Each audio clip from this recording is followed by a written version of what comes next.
자, 오늘은 종료 주일입니다. 안식일 다음 날, 그러니까 주일날이죠. 오늘날로 주일날에 만왕의 왕이신 예수님께서 겸손하게 나귀 새끼를 타시고 예루살렘에 임하신 날입니다.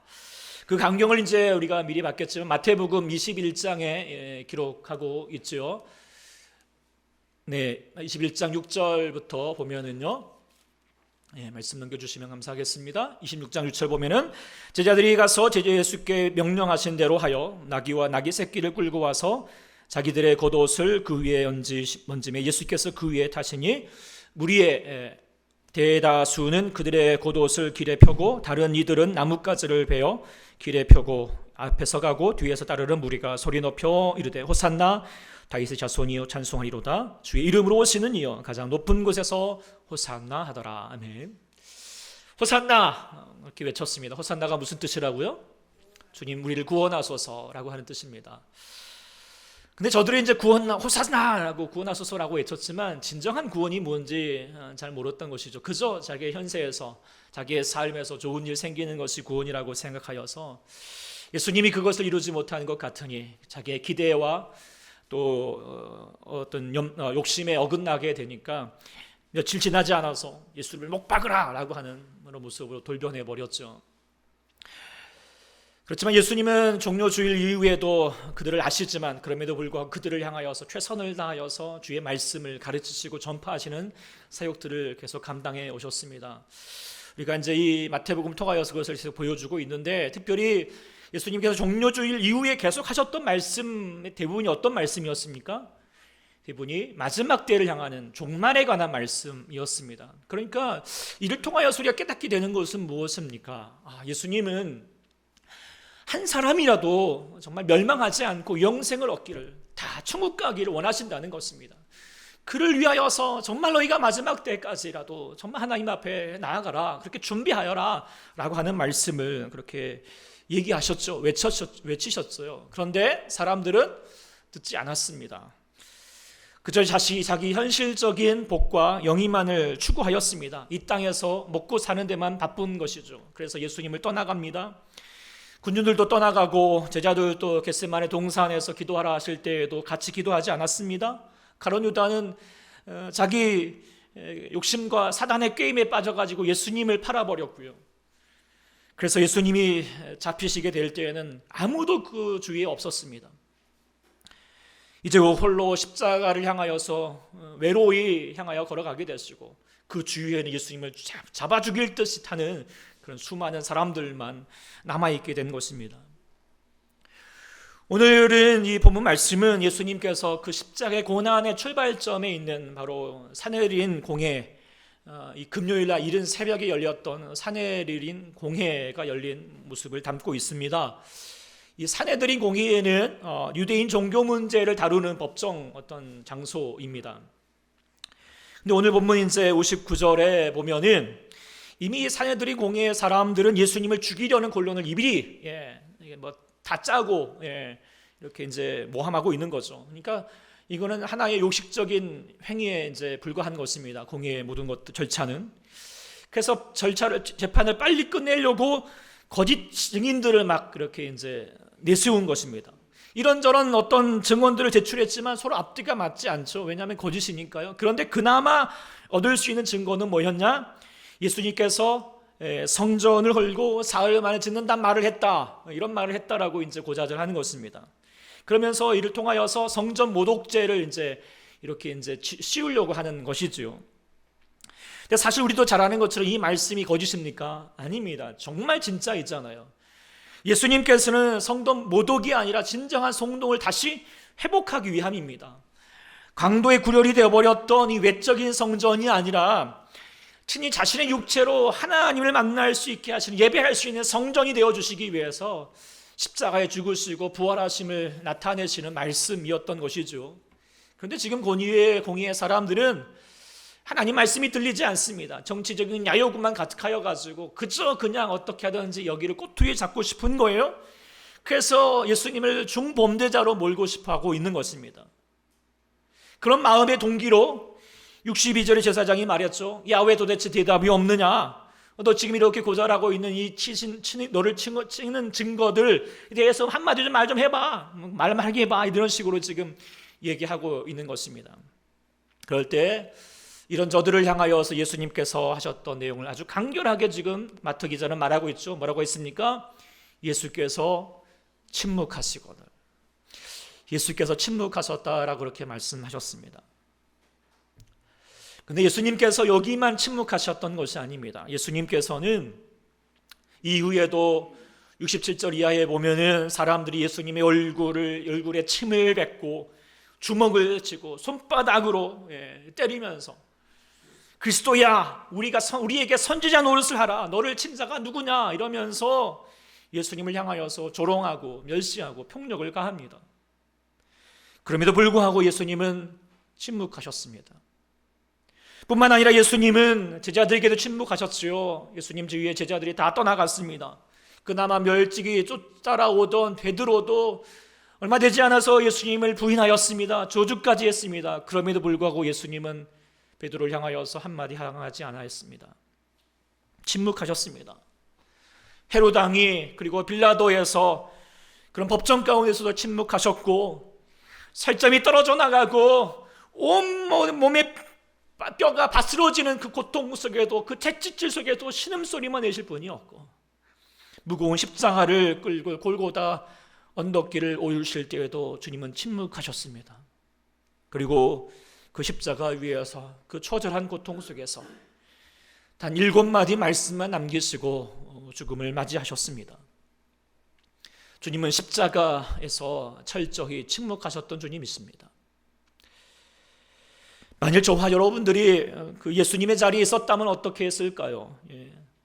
내가 아무리 잘하려고 했는데, 잘못한 것도 없었는데, 누가 나를 오해해서 나를 몹쓸 사람으로 만들고 있다면 여러분 어떻게 하시겠습니까? 더군다나 있지도 않은 일을 막 거짓말 가지고 막 그렇게 모함하러 들려 하면 가만히 있을 사람이 어디 있겠습니까?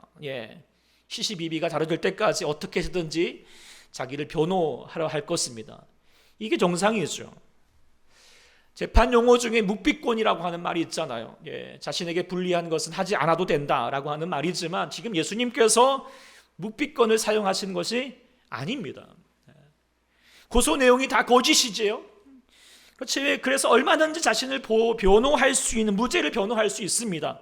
충분히 예수님은 그런 지혜를 가지시고 용기도 가지시고 또 그런 권능을 가지셨던 분입니다. 그럼에도 불구하고 예수님은 침묵하셨습니다. 왜 침묵하셨을까요? 저는 이제 이 말씀을 또 우리가 묵상하지만 또 한마의 차원에서 또 예수님의 침묵을 묵상해 보고자 합니다. 주님이 십자가에서 고난의 현장에서 침묵하셨지만 때로는 또 우리의 삶에도 침묵하실 때가 있습니다. 지금 온 세상이 예수님을 향하여서 또 교회를 향하여서 기독교를 향하여서 욕하고 조롱하고 핍박합니다. 하나님이 어디 계시냐고 서슴지 않고 따져듭니다. 세상만 그런 것이 아니라 우리들도 예수님께 따져들 때가 있지 않습니까? 내 뜻대로 내가 바라는 대로 되지 않으면 원망하고 불평합니다.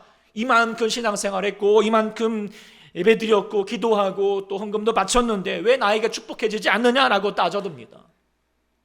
또 뜻하지 않은 고난 속에서 아무리 돌아보아도 이해할 수 없는 고통 속에서 우리는 주님께 따져들고 싶은 마음이 가질 때가 있습니다. 얼마 전에도 우리 성도님 중에 코로나 때문에 힘든 시간을 보내셨죠. 직장에서 일하시다가 감염을 당하셨습니다. 그로 인하여서 엄청난 고통의 시간을 보내었고 온 가족이 같이 힘든 시간을 겪어야 했습니다. 게다가 육체적인 고통뿐만 아니라 사람들의 시선에 대하여서 엄청난 부담감을 가져야 했다는 것을 우리가 알고 있습니다. 그분이 놀러 가거나 딴짓하다가 걸린 것도 아니고 열심히 일하다가 감염되었고, 그래서 어쩌면 피해자인데 마치 사람들은 죄인 취급을 당한 듯이 하는 것에 대해서 정말 힘드셨을 거라고 생각하게 됩니다. 옆에서 보기에 정말 안타깝기도 하고, 정말 어떻게라도 저도 좀 변호해주고 싶고 좀 대신해서 말해주고 싶기도 하고, 더 나아가 기도하면서 하나님께 정말 좀 원망이 되더라고요. 왜 하필이면 우리 성도에게 이런 안타까운 일이 생기는 겁니까? 라고 하는 그런 마음도 괜히 생겼습니다. 또 그런가 하면 아까 말씀드렸던 것처럼 우리 케냐에 계셨던 그 선교사님도 코로나 때문에 소총하게 되었는데 그분이 한국에 계셨더라면 죽지 않으셨을 것입니다. 더군다나 이제 그 유니베 선교사님이나 또 뭐 우리 전에 우리 섬기셨던 소망교회 이제 선교사님이시면서 제가 또 잘 아는 분의 잘 알고 있는 또 선교사님이어서 그 내용들을 좀 잘 두고 보니까 그 선교사님 어떤 분보다도 정말 우리 케냐의 아이들을 위해서 애쓰시고 돌보시고 정말 진정으로 참 잘 감당하셨던 분이라고 이렇게 전해 들었습니다. 그런데 왜 그런 분이 하필이면 그런 분이 왜 이런 힘든 일을 겪으셔야 되는 것인가? 우리는 때로는 하나님을 이해할 수 없을 때가 있습니다. 하나님이 무엇을 하시는 것인가? 전능하신 하나님께서 왜 코로나를 막아주시지 않으신가? 왜 고쳐주시지 않으신가? 왜 우리를 돌보지 않으신가? 왜 주님이 우리 가운데 이렇게 침묵하시는가? 그렇게 주님 앞에 그렇게 묻고 물어도 때로는 주님이 뚜렷한 음덕도 없으시고 조용하시기만 하실 때가 있습니다. 아마 여러분의 삶에도 우리 이렇게 심각한 상황이 아닐지라 할지라도 아마 이런 마음들을 갖고 계실 거예요. 하나님 왜 도대체 나에게 아무 말씀 없이지? 응답 없으시지? 도대체 하나님 왜 어디 계시지? 하나님의 침묵을 경험하게 되는 이 답답할 때가 있는 줄 압니다. 그때 다시 한번 오늘 이 말씀을 통하여서 왜 예수님이 침묵하시는가? 왜 하나님께서 우리에게 침묵하시는가? 다시 한번 그 하나님의 대답을 좀 듣고자 합니다. 물론 오늘 본문 내용에는 왜 침묵한다라고 하는 내용은 뚜렷하게 나와 있지 않지만 성령의 전반을 통하여서 또 묵상함을 통하여서 하나님이 그리고 예수님이 지금 그냥 까닭없이 침묵하고 힘이 없어서 침묵한 것이 아니라 우리에게 귀한 메시지를 주시기 위해서 침묵하셨다라고 하는 것을 깨닫게 되고 이걸 깨닫게 되면 우리의 삶에서 많은 경우에 하나님의 침묵하시는 때를 우리가 다시 한번 마주하게 될 때라도 이때 하나님께서 우리에게 원하시는 바가 이 때문이구나 라고 하는 그 하나님의 침묵에 대한 통찰과 다시 한번 그 은혜를 얻을 수 있는 우리 모두가 될 수 있기를 소망합니다. 그 마음으로 오늘 하나님께서 우리에게 예수님께서 침묵하신 이유가 무엇인가? 첫 번째로는 우리의 죄를 담당하시기 위함이다 라고 하는 것을 묵상하게 됩니다. 예수님의 침묵에 대해서 이사야 선지자가 이미 예고하셨고 또 그 이유를 밝히셨죠. 이사야 53장 7절부터 8절까지 보면 이렇게 말합니다. 같이 한번 읽어보겠습니다. 시작. 그가 곤욕을 당하여 마치 도수장에 끌려가는 어린 양과 털 깎는 앞에 잠잠한 양같이 그의 입을 열지 아니하였도다. 열지 않았다라고 했고요. 8절에 다시 한번 더 봅니다. 그는 곤욕과 신문을 당하고 끌려갔으나 그 세대 중에 누가 생각하기를 그가 살아있는 자들 땅에서 끊어짐은 마땅히 형벌받을 내 백성의 때문이라 하였으리요. 이 말씀을 통하여서 지금 무엇을 얘기하고 계시죠? 예수님께서 고난받는 종으로 오셨던 예수님께서 곤욕과 신문 가운데 지금 계시는 것은 도수장에 끌려가는 어린 양 그리고 털 깎는 자 앞에서 잠잠한 양같이 그렇게 잠잠히 계시는 것, 입을 열지 아니하시는 것은 사람들은 모르지만 뭐 때문이라고요? 마땅히 형벌받을 내 백성의 허물 때문이라고. 사람들의 허물 때문이라고, 죄 때문이라고. 그가 찔림은 우리의 허물 때문이요 그가 상함은 우리의 죄악 때문이라고 하셨습니다. 주님은 그래서 우리의 죄와 허물을 다 아시죠. 그리고 충분히 질책하시고 심판하실 수 있지만 심판하지 아니하시고 우리의 모든 죄를 자신이 뒤집어 쓰고 대신 죽음을 당하는 속죄 제물이 되시기 위해서 그 속죄 제물의 어린 양이 되시기 위해서 양처럼 침묵하셨던 것입니다. 만일에 예수님께서 산헤드린 공의에서 그 많은 거짓 증언들 앞에서 대제사장 앞에서 주님이 그냥 다시 대답을 하시고 다시 주님이 변호를 하셨다라면 어떻게 되었을까요? 당연히 십자가 사건은 없습니다. 그러면 십자가의 구속의 은총은 없어졌겠죠. 그러나 주님은 참으셨어요. 우리를 죄를 담당하시기 위해서. 또한 더불어서 예수님은 그 침묵 속에서 우리의 모든 죄를 용서하시겠다라고 하는 의지의 표현을 또 담고 있다는 것입니다. 자신을 거짓으로 신문하는 대제사장 있을지라도 주님은 속으로 아마 그 대제사장을 향하여서 말했을 것 같아요. 그래도 내가 너를 용서한다. 자신을 향하여서 뺨을 때리고 침을 뱉고 조롱할지라도 그 사람 앞에서 뭐라고 말씀하셨을까요? 속으로 말했을 거예요. 그래도 내가 너를 용서한다. 그래서 예수님은 끝까지 침묵하시면서 많은 사람들 향하여서, 그리고 십자가 위에서 말씀하셨지요. 아버지, 저들을 사하여 주옵소서. 자기들이 하는 것을 알지 못함이니이다. 용서의 말씀을 하셨던 것입니다. 당자의 비유에서 작은 아들이 아버지의 마음에 못을 받고 그냥 집 떠나서 자기 마음대로 사는 불효자식의 모습을 하였지만, 그가 뉘우치고 집에 돌아왔을 때 아버지는 그 아들을 향하여서 아무런 말씀 없으셨습니다. 그저 얼싸 안으시고 그의 얼굴을 바라보시면서 쓰다듬으면서 그의 손가락에 가락지를 끼우시기만 하였습니다. 그러면서 아무 말씀 안 하셨던 것은 무엇입니까? 바로 그 아들이 행하였던 그 죄를 용서하시겠다라고 하는 그 말 없는 말에 마음이 담겨져 있는 것이죠. 용서의 마음이 담겨져 있었던 것 아니겠습니까? 주님은 침묵 속에서 우리에게 말씀하시는 것입니다. 내가 너를 용서한다. 그렇다면 우리가 그 주님의 침묵에 우리가 무엇으로 응답해야 하겠습니까? 그것은 무엇보다도 우리가 주님 앞에 우리의 죄를 고백해야 할 것입니다. 회개해야 할 것입니다. 주님이 그것 하나 원하시는 거거든요. 주님 앞에서 우리가 핑계하거나 그러니까 우리가 다시 한번 변명할 필요가 없습니다. 정직한 마음을 가지고 우리의 부족함을 다시 한번 주님 앞에 고백하는 자가 할 수 있기를 소망합니다. 때론 우리가 주님 앞에 좀 따져 묻고 싶은 바도 있어요. 그러나 한번 좀 계산해 보십시오. 내가 주님 앞에 따질 것이 많을까요? 주님이 나한테 따져 물을 것이 많을까요? 돌아보면은요, 주님이 가만히 계실 때 좋은 줄 알아야 합니다. 그렇죠? 그래서 우리는 주님의 침묵 속에 나의 죄를 담당하시고 나의 죄를 용서하시는 그 하나님의 그 놀라우신 사랑, 그 주님의 은혜를 기억하고 나아가는 우리 모두가 될 수 있기를 소망합니다. 두 번째로 우리 주님의 침묵하신 이유는 뭔가? 그것은 우리의 삶의 대답을 주님이 기다리시는 과정 가운데 있다는 것입니다.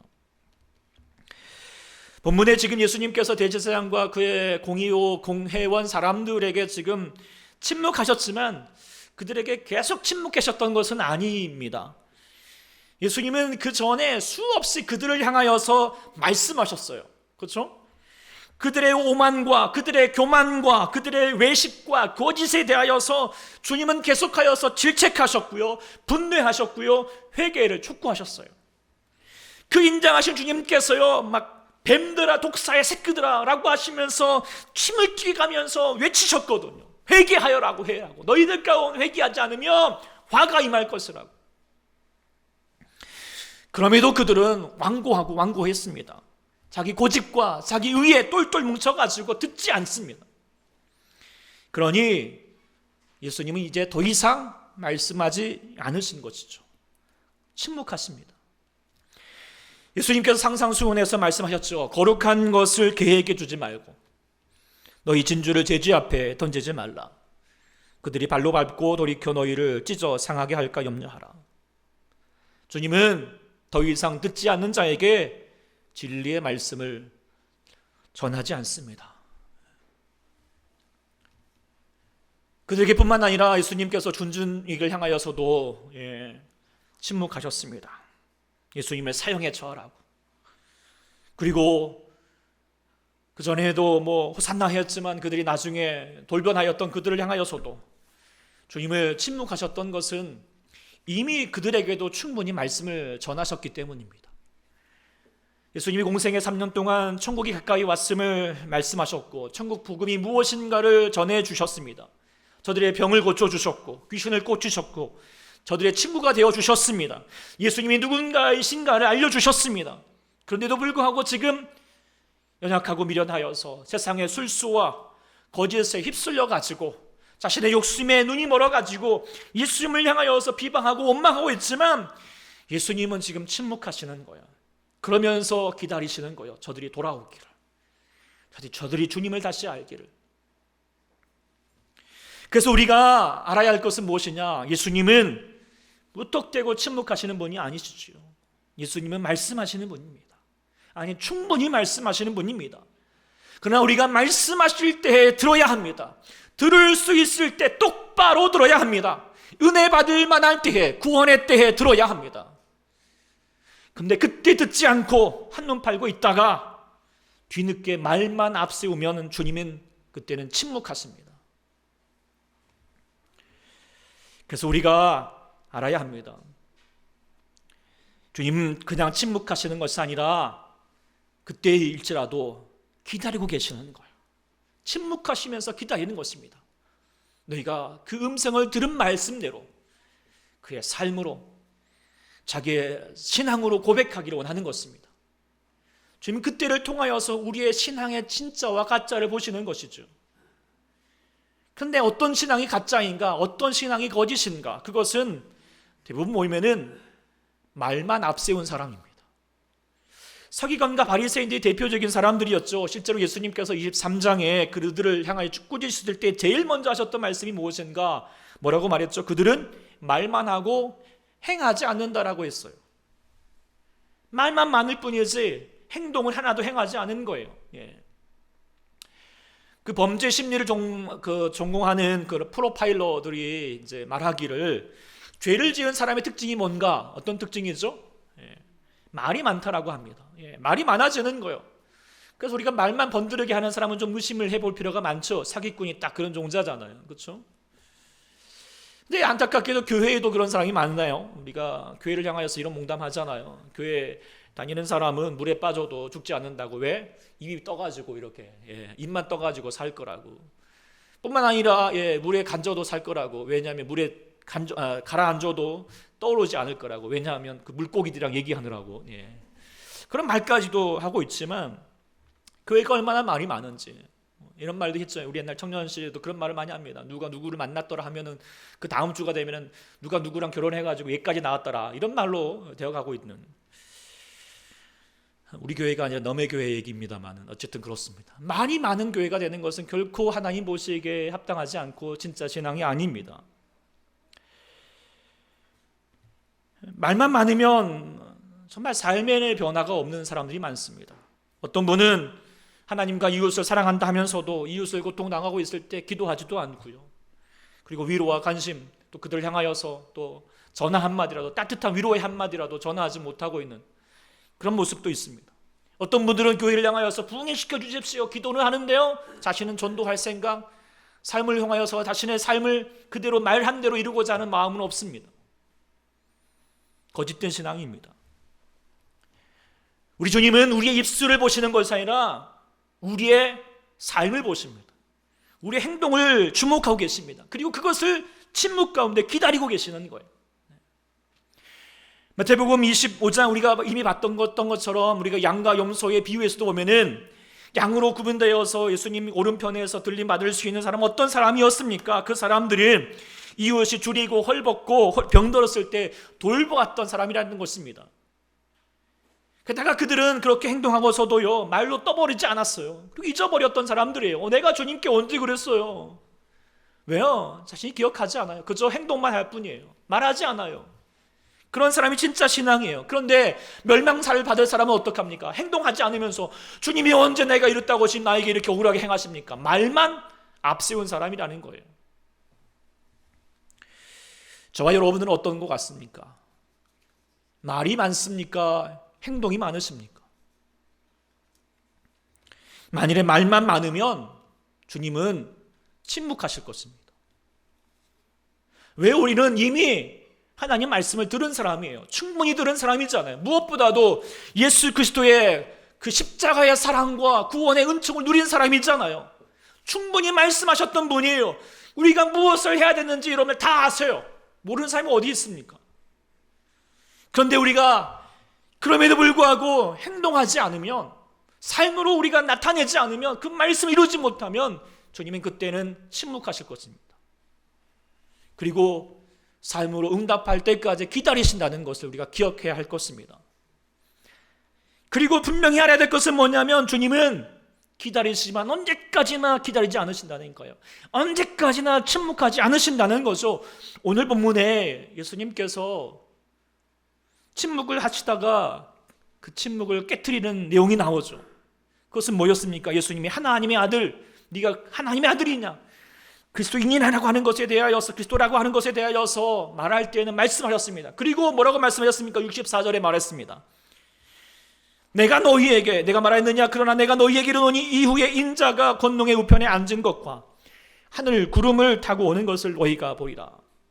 무슨 말씀입니까? 그 주님께서 마지막 날에 예수님께서 하늘 구름을 타시고 재림하실 때 권능의 우편, 바로 심판주로 오신다라고 하는 내용입니다. 그 심판주로 오실 때에는 예수님은 침묵하지 않으실 거예요. 예수님은 말씀하실 거예요. 물어보실 거예요. 네가 예수님의 말씀에 대해서, 나의 말에 대해서 어떻게 응답하고 있느냐? 너 어떻게 행하였느냐? 어떠한 삶의 열매를 준비하였느냐? 라고 물으실 거예요.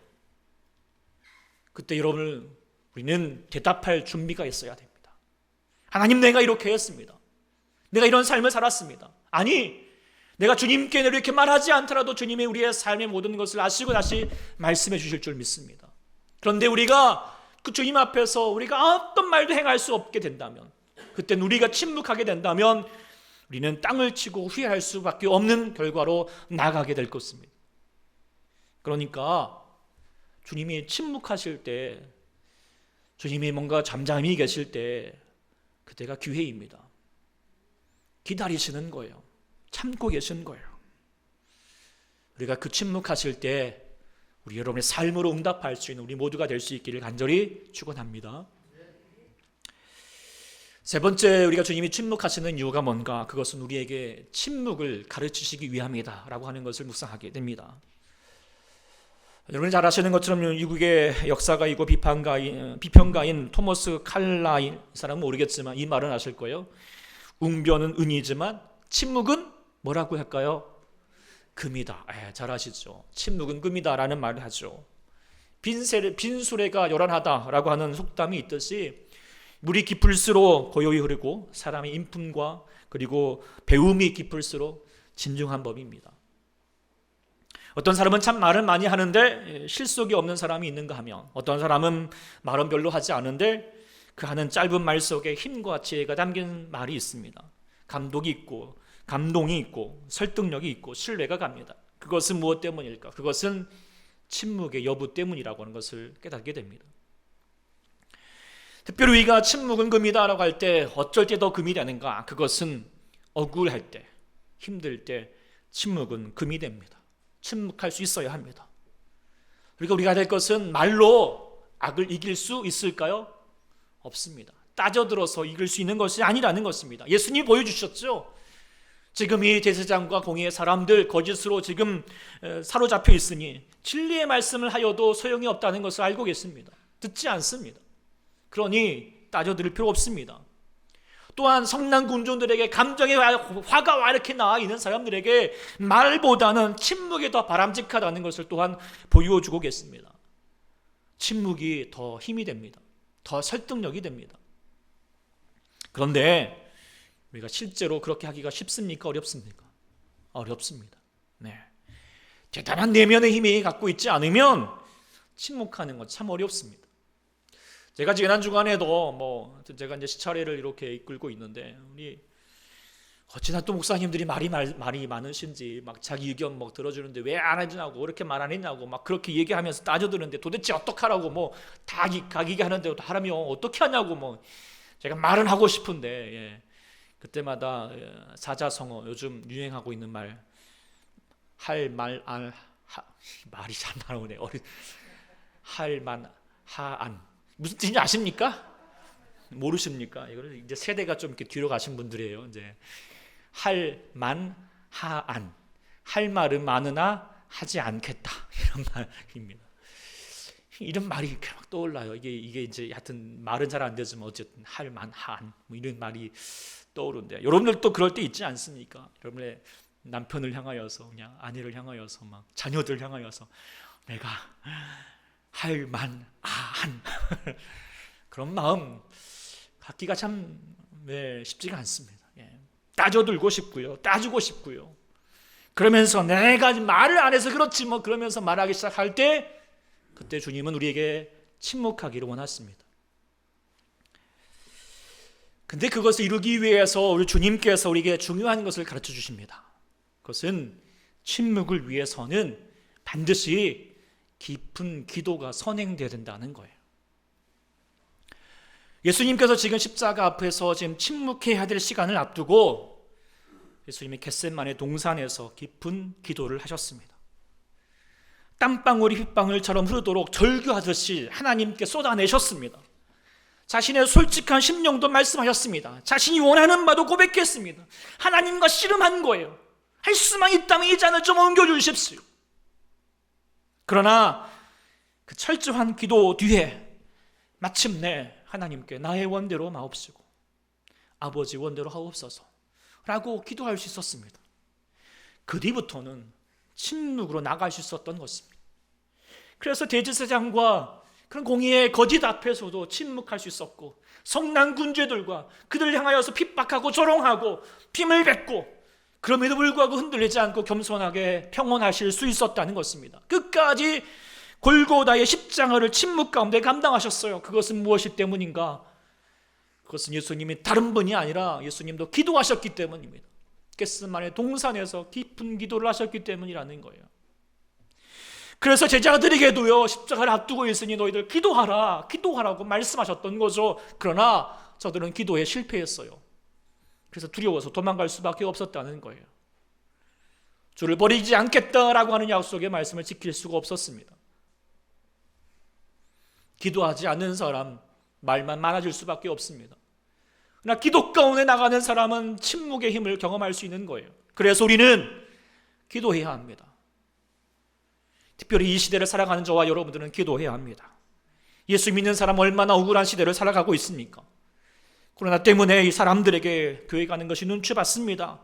코로나가 교회가 코로나를 확산시키는 주범인 것처럼 말들을 합니다. 그래서 왜 교회 가냐고, 예수 믿어서 뭐가 좋냐고, 교회 보라고, 왜 저렇게 못된 짓 많이 한다고 막 그렇게 말하면서 말할 때가 있습니다. 아니, 교회뿐만 아니라 개인적으로도 얼마나 답답할 때가 많습니까? 억울할 때가 많습니까? 이것저것 따져서 그 사람에게 제대로 좀 가르쳐주고 싶고 좀 이기고 싶습니다. 그러나 우리 주님은 그때라도 이를 통하여서, 이 본문을 통하여서 말씀하십니다. 침묵하여라. 침묵하는 법을 우리 주님처럼 우리가 다시 한번 배워야 할 줄 믿습니다. 그래서 용서해야 합니다. 사랑해야 합니다. 그것이 주의 제자가 걸어가야 할 십자가의 길입니다. 그런데 이건 쉽게 되지 않습니다. 우리는 반드시 기도해야 함을 잊지 않는 저희가 되어야 하겠습니다. 이번 고난주간 기도회가 좀 그런 기도의 시간이 될 수 있기를 소망합니다. 겟세마네 동산에서 기도하셨던 것처럼 저희들도 여러분들 기도해 보십시오. 삶의 아픔을 가지시고, 삶의 무게가 있고 답답함을 가지시고 예수님처럼 주님께 기도해 보십시오. 주님, 어찌하여서 이런 일이 있습니까? 왜 내게 이런 일이 있습니까? 그 주님 아버지 앞에 정말 씨름하듯이, 절규하듯이 기도해 보십시오. 그리고 나서 조용히 주님의 음성을 들으십시오. 주님의 뜻을 헤아려 보십시오. 깊은 침묵 뒤에 마음의 평온이 다가오게 되고, 비로소 분명히 고백할 수 있을 거예요. 그래요, 주님, 그러나 내 원대로 마옵시고요, 아버지 원대로 하셔도 좋아요. 이게 가장 좋은 건 줄 알았어요 라고 고백할 수 있는 은혜가 있게 될 줄 믿습니다. 그러면 여러분의 삶의 평안이 찾아올 거예요. 여러분의 삶의 침묵에 힘을 가질 수 있을 것일 줄 믿습니다. 그래서 어떤 경우도 흔들리지 않고 그 고요함으로 주의 주시는 십자가를 감당하게 되실 줄 믿습니다.